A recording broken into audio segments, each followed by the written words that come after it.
મહેસાણા જિલ્લામાં આવેલ વડનગર સિવિલ હોસ્પિટલમાંથી યુવકનો આપઘાત સુસાઇડ નોટ ખોલ્યા બાદ ડબલ મર્ડરનો ભેદ ઉકેલાયો છે. મહેસાણા જિલ્લાના વડનગરમાં ચોંકાવનારી અને કમકમાટીભરી ઘટના સામે આવી છે. વડનગર સિવિલ હોસ્પિટલના ચોથા માળેથી યુવક દ્વારા ઝંપલાવી આપઘાત કર્યાની ઘટનાએ સમગ્ર વિસ્તારમાં ખળભળાટ મચાવ્યો છે. શરૂઆતમાં આ ઘટના સામાન્ય આપઘાત જેવી લાગતી હતી, પરંતુ મૃતકના ખિસ્સામાંથી મળેલી સુસાઇડ નોટે સમગ્ર કેસમાં ચોંકાવનારો વળાંક લાવ્યો છે. મૃતક ગિરીશ બાબુ પરમાર દ્વારા લખાયેલી સુસાઇડ નોટમાં તેણે પોતાની પત્ની પ્રિયંકા અને માસૂમ દીકરી પરીની હત્યા કરી હોવાની કબૂલાત કરી છે. નોટ અનુસાર આશરે 6 મહિના પહેલા બંનેની હત્યા કરી મૃતદેહોને પોતાના જ ઘરમાં દાટી દીધા હોવાનું જણાવ્યું. આ માહિતી મળતા જ વડનગર પોલીસ મામલતદારની ટીમ અને મજૂરો સાથે શાહપુરવડ ગામે પહોંચી ખોદકામ શરૂ કર્યું. સમગ્ર ગામમાં સનસનાટી ફેલાઈ ગઈ છે. તપાસમાં એ પણ સામે આવ્યું છે કે હત્યા બાદ ગિરીશે પત્ની અને દીકરી ગુમ થઈ ગયાની અફવા ફેલાવી હતી અને પોતે બહેનના ઘરે રહેવા લાગ્યો. મળતી માહિતી મુજબ પ્રિયંકાના દાદાએ થોડા દિવસો પહેલા ગુમ થવાની ફરિયાદ નોંધાવી હતી, જેના આધારે પોલીસ તપાસ તેજ બનતા ગિરીશ દબાણમાં આવી ગયો. પોલીસ સુધી સત્ય પહોંચે તે પહેલા જ તેણે આકસ્મિક પગલું ભરી જીવન ટૂંકાવ્યું હોવાની શક્યતા છે.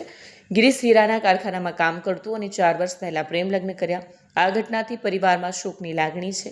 હાલ વડનગર પોલીસે અકસ્માત મોતનો ગુનો નોંધી સમગ્ર મામલે ઊંડાણપૂર્વકની તપાસ શરૂ કરી દીધી છે. ગઈકાલે તારીખ 3/5/2024 ના રોજ સિવિલ હોસ્પિટલ વડનગર ખાતેથી ચોથા માળેથી પડતો મૂકી આત્મહત્યા કરી. જે આત્મહત્યાના સંદર્ભે પોલીસે તપાસ કરતા તેમના ખીચામાંથી એક સુસાઇડ નોટ મળી આવેલ.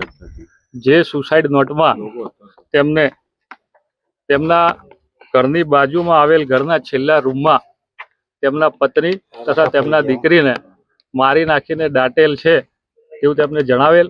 જે અનુસંધાને પોલીસે આજે શાહપુરવડ ખાતે તે ઘરમાં ખોદકામ કરતા બંને કંકાલો મળી આવેલ છે.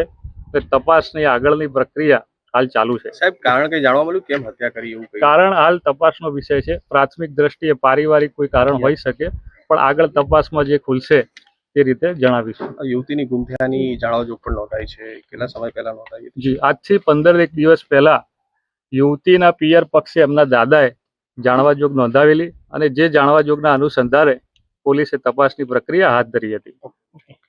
વિડીયો જર્નાલિસ્ટ ભાવિન ભારસાર સાથે સત્યા ટીવી ન્યૂઝ મહેસાણા.